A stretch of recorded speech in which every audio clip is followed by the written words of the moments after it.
ஒரு பெருசாவும் கிடையாது. என் குணமெல்லாம் திக்கட்டு வாயிருக்கிறது பெண்ணே.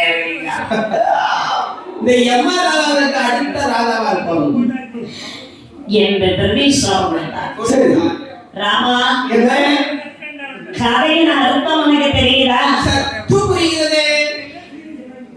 ராமன் என் பெருமாள் கருங்கல் நினைச்சாரு, பெண்ணு வந்துச்சுன்னு கேட்டார்ல, அதுதான் நடந்த கதை. அதுதான் இந்த நடந்த கதையா? கவலமர் படுத்த சாபத்துல அந்த அம்மா கல்லா இருந்தா. சரி சரி. இப்ப ராமசுவாமி பாதமிட்ட உடனே பெண்ணாகி விட்டார். அதுவும் கவலமர் வந்தாச்சு. வந்தாச்சே, காப்பி கொண்டு வந்தாச்சே. சரி இனிமே நீங்க பெண்ணை கூட்டிட்டு போகலாம். கண்டிப்பா பெண்ணை கொண்டுங்க ஐயா. என்பதை கவலமரத்தினை அகலியின் பெண்ணாலே ஒப்படைத்து விட்டு ராமன் லட்சுமணன் மறைந்து கொண்டு நேரம் எங்கே வருகின்றார் என்றால் எங்கே வருகிறார்கள்?